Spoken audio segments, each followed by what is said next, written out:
Welcome to the tutorial on strategies for success while playing Battleship. We're going to assume that you know how to play Battleship using the standard rules.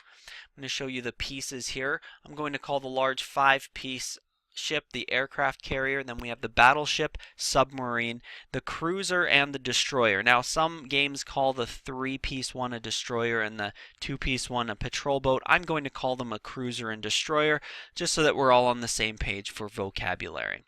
All right, let's start talking strategies. Number one, there was actually a student, Alex, at Cornell who did some research and put together a probability chart for Battleship. So I wanted to show you that. The probability is basically based on the most number of times you can go on each space. So for example, let's look at the aircraft carrier. The aircraft carrier, 5 spaces, it can only go in this corner 2 different ways. One is horizontally and then one vertically. It can go in the middle spots 1, 2, 3, 4, 5, 1, 2, 3, 4, 5, 1, 2, 3, 4, 5, lots of different ways, and then it can start going horizontally as well. So you can see that the middle spaces have more possibilities of the ways that the ships can be placed. And for that reason, this probability chart kind of shows that maybe in the center is a good idea, good thing to keep in mind when you're placing your ships to avoid the center area, and when you're shooting at your opponent, it might be a good place to target. All right, again, that's a probability thing, so it may or may not apply during an actual game. Now let's look at some strategies. Number one, confusion. This is while you're placing your ships. So I'm going to say the strategy is to place your ships close together, and it causes confusion. So the pros are that the opponent may not realize which ship he or she has hit, might not realize that she's hit 2 ships, and that'll make the opponent get a little bit confused, maybe kind of flustered and frustrated, so that they will hopefully waste some shots aiming for stuff that's not there or aiming away from there when they've already found the ship. The cons of this are that if the opponent figures it out, that wouldn't be good, because then he or she has found 2 ships and can easily sink both. Also, some grouped together things are sometimes easier to find. And if you say which ship you sunk, this strategy is not helpful at all. So if you say you have sunk a ship, or some online games won't tell you which ones you've sunk, this is a good strategy. If they tell you which ones you've sunk, not the best strategy. Let me show you how this works. So if you've taken 5 shots, and your 5th shot, your opponent says, you have sunk a ship. What ship do you think you've sunk? Probably you've thought, maybe I've sunk the aircraft carrier. I've sunk that. But there's other possibilities if they say you've just sunk a ship and you're not told. It could have been that you sunk the destroyer. All right, it could have been that you've sunk the cruiser and hit 2 more shots on the battleship. So those same 5 shots can be a little bit confusing and can lead to the opponent searching around for something that they don't need to find, or once they sink the actual aircraft carrier, being confused as well. So it's a great strategy for confusion if it's set up properly. Strategy number 2, separation. This is kind of the opposite of that first strategy, and it can be used in conjunction with that. If you separate your ships far enough away, your opponent will not accidentally hit a second ship while destroying the first one. It's also important, if the game tells exactly which ship is being hit, it's important to separate them out, because you don't want them accidentally finding one of your ships while destroying another one. That's adding insult to injury. The cons: if you are separating your ships apart from each other, it's a greater chance that your opponent will find them. All right, if they're using patterns, and we'll talk about patterns in a second. Also, to be spread out means that there's less options of where they can go, and I'll show you an example of that. And there is absolutely no confusion for the opponent. So if your opponent shoots down some ships and knows exactly which ones they are, they'll know which ones are left, and that's an advantage to know which ships are left. So let's look at an example of this. Here we go. We've sunk either the submarine or the cruiser. We don't know which one, or it doesn't matter though. Where are we going to place the other ships? if you're keeping all of them separated from each other, it's kind of limited where they can go. There is some flexibility, but usually if people are used to spreading their ships apart, they'll put them in the four corners and one in the middle. So if you know your opponent is separating your ships, again, typically you want to start hitting in the corners and in the middle to try and find where those ships are. They can't be too far, and it's a limited number of places that they can go. All right, now let's talk about when you are attacking. So you are trying to find your opponent's ships. My number one strategy for this is to have a pattern in mind. All right, if you shoot randomly, you're going to waste shots. Putting shots right next to each other is a waste of time.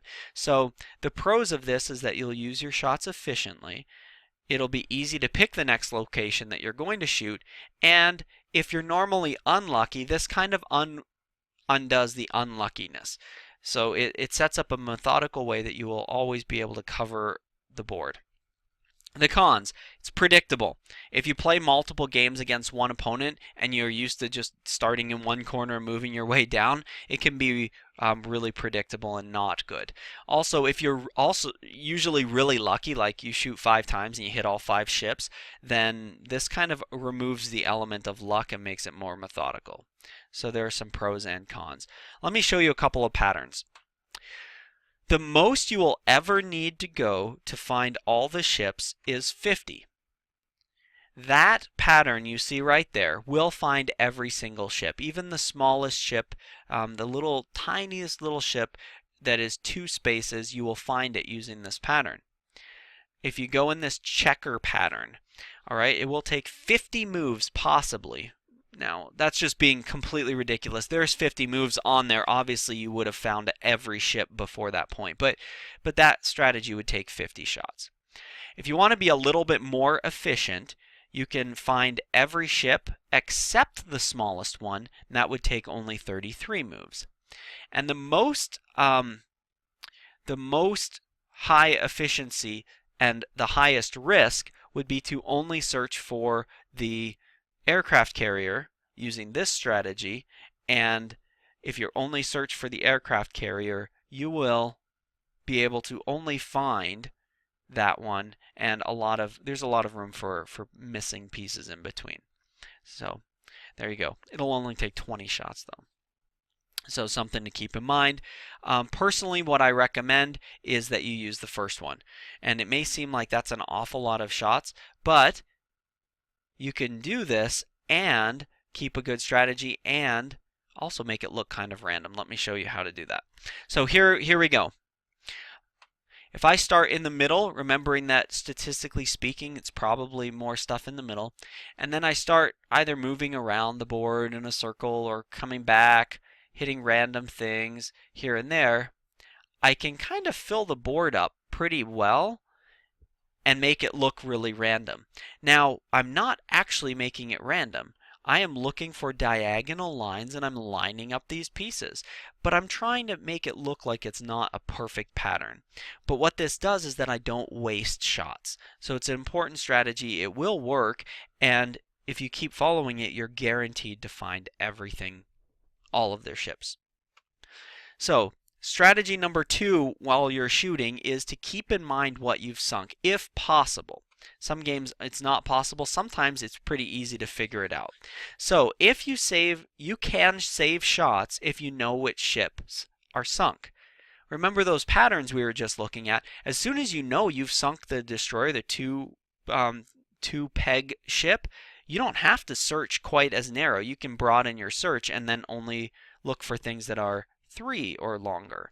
Okay, so that's a good thing this way. If you know what you've sunk, you can change your strategy as you go along and become more and more efficient. The cons are that some online games don't tell you which ships have been hit, and some house rules also don't tell you which ships that you've sunk. So guessing can often lead to error, and you don't want to be making mistakes and having to go back and fix them later.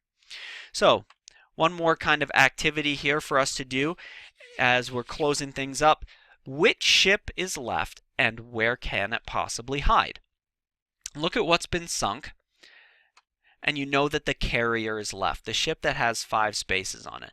The possibilities of where it can go, and I'm going to show you this pretty quickly, are here, here, here, here. I'm not going to say here every time for your own sanity and my own.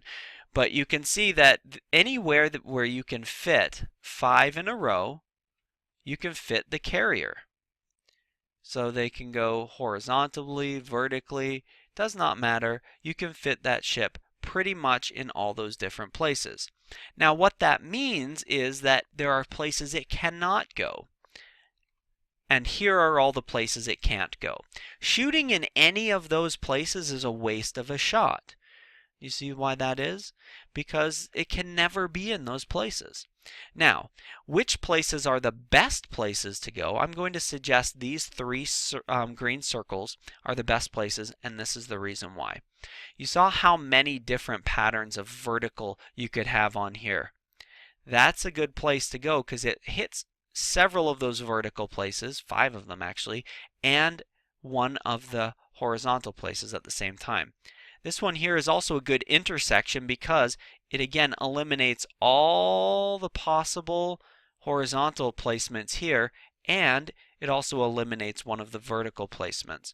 And this one here, again, an intersection between the vertical and horizontal, a good place to go so that you can eliminate the most possible chances of having the aircraft carrier there. So that's some strategies. I hope that that's been helpful for you. Have a wonderful day.